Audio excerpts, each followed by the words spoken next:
In the blazing deserts of ancient Mesopotamia, one of Rome's wealthiest men met a fate so horrifying it echoed through the empire for generations. Marcus Licinius Crassus, Rome's richest man, had amassed his fortune through the suffering of others, only to learn that unchecked greed can become its own executioner.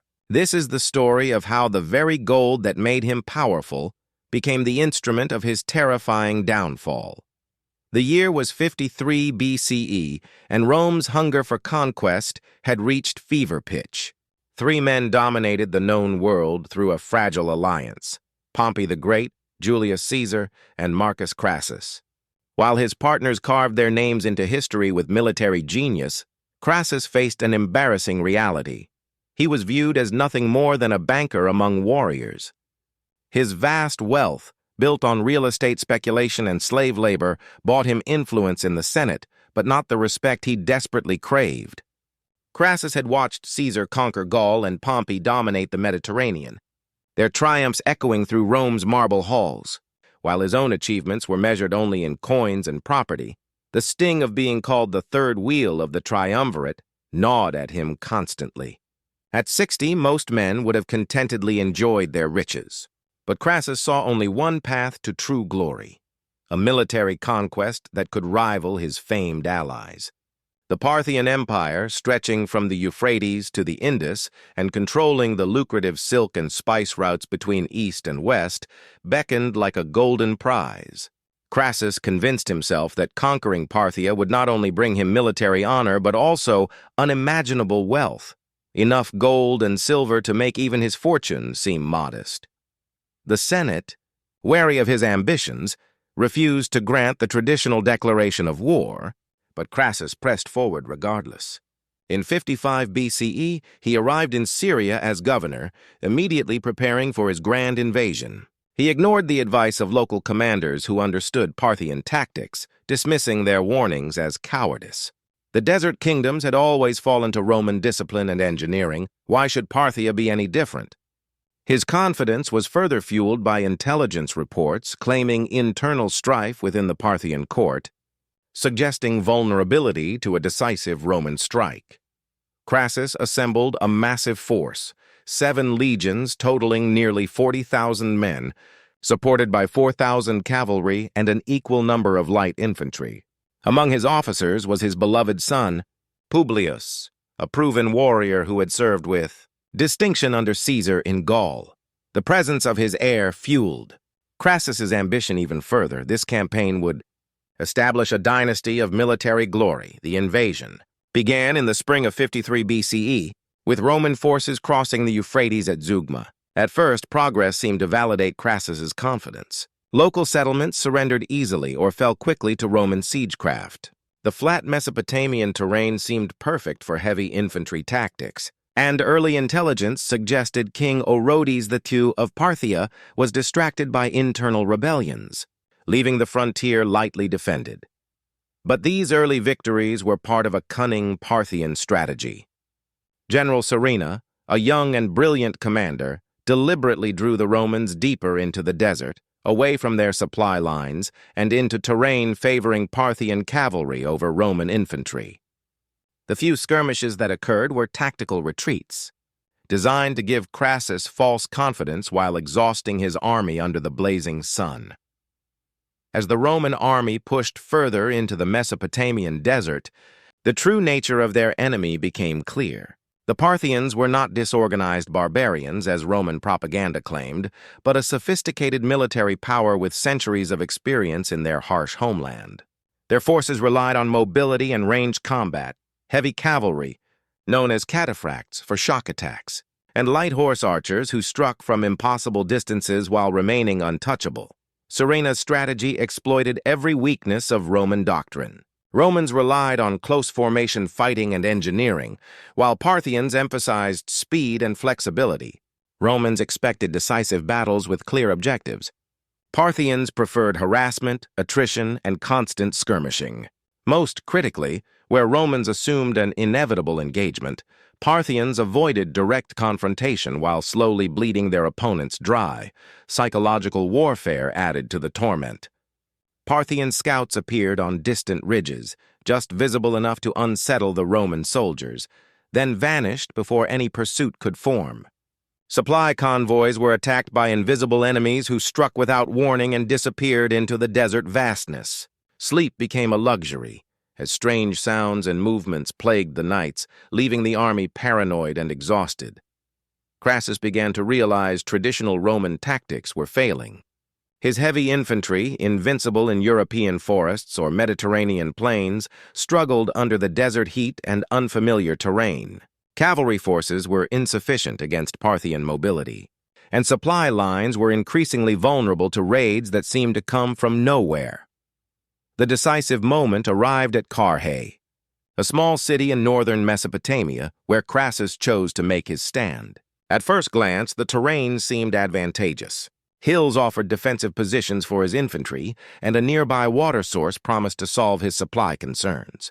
Intelligence reports suggested that Surena's main force was approaching, offering what Crassus believed would be the battle to validate his entire campaign and prove Roman supremacy once and for all.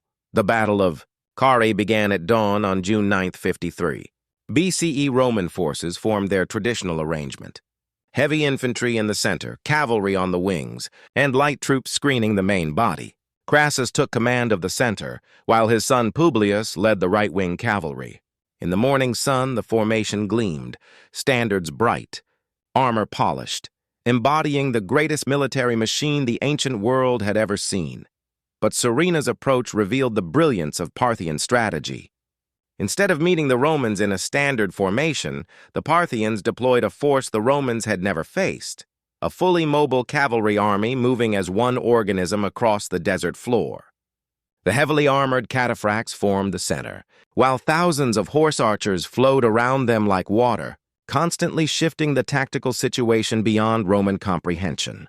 The battle opened with a storm of arrows that darkened the sky above the Romans. Unlike previous enemies, the Parthians had supply trains of fresh arrows, allowing their archers to maintain relentless fire for hours. Roman shields, designed for spears and swords, could not withstand the constant bombardment. Slowly, morale and effectiveness began to crumble. Young and eager to prove himself, Publius made a fatal decision. He led his cavalry in a charge directly at the Parthian center. Surena's strategy unfolded perfectly.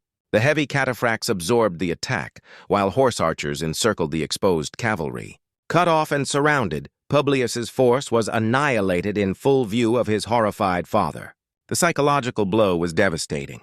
Surena's men severed Publius's head, mounting it on a spear and parading it before the Roman line. The sight shattered Crassus's composure. The once confident general became a broken man, barely able to issue orders. Roman discipline faltered. Trapped in hostile territory, the army faced an enemy that could strike at will while remaining untouchable. Water ran low, casualties mounted, and every attempt to break free resulted in heavier losses. The desert that had seemed like a highway to glory had become a prison. As night fell, Crassus attempted to retreat toward Carrhae, hoping the urban terrain would neutralize Parthian cavalry advantages. Exhausted soldiers abandoned their equipment and discipline in a desperate flight. Thousands fell during the chaotic night march. Others collapsed from heat stroke or sheer exhaustion, left behind by comrades who could barely survive themselves. By dawn, the remnants of Rome's eastern army stumbled into the city. Nearly half the army had been lost. Standards gone, morale shattered, and their commander broken by grief and the enormity of his failure. Crassus had fought the battle he sought, but fate had turned it against him. Surena, instead of immediately attacking the city, displayed Parthian calculated magnanimity, sending envoys under flags of truce to negotiate Roman withdrawal. For Crassus, desperate to salvage some hope, the proposal seemed like a lifeline. Despite warnings of potential treachery, he agreed. His need to believe in an honorable resolution clouded his judgment. The meeting quickly turned violent. Parthian soldiers overwhelmed the Roman delegation. Whether premeditated or born of mistrust, Crassus found himself a prisoner of the man who had destroyed his army and killed his son. Rome's richest man was now entirely at the mercy of an enemy who despised what he represented. Surena's treatment of Crassus reflected Parthian anger and a calculated symbolic message. Crassus's unprovoked invasion, motivated by greed and ambition, represented everything the Parthians hated about Roman expansion. His punishment would be fitting both morally and dramatically. Molten gold, the very metal that defined his life, would become his instrument of death.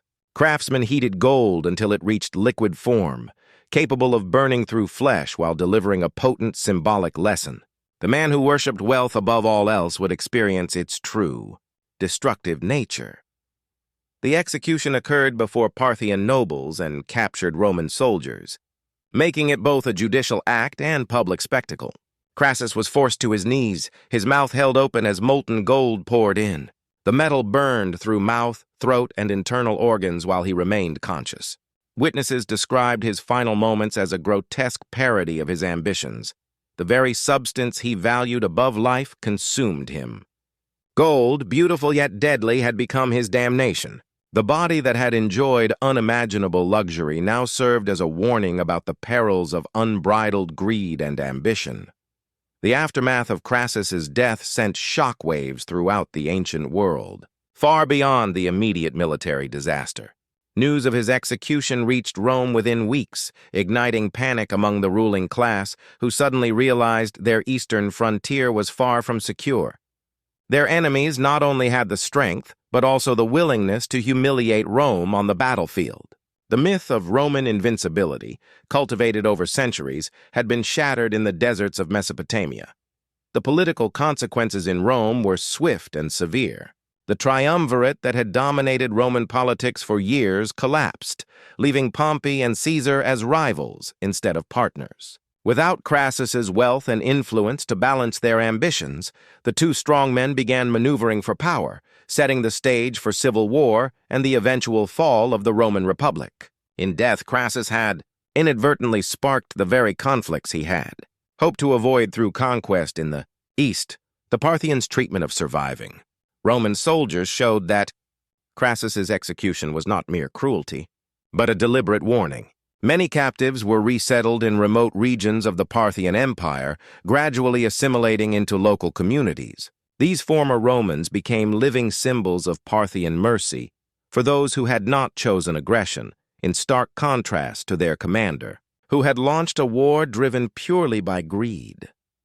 The symbolic weight of Crassus's death reverberated across the ancient world, inspiring artists, writers, and philosophers for generations.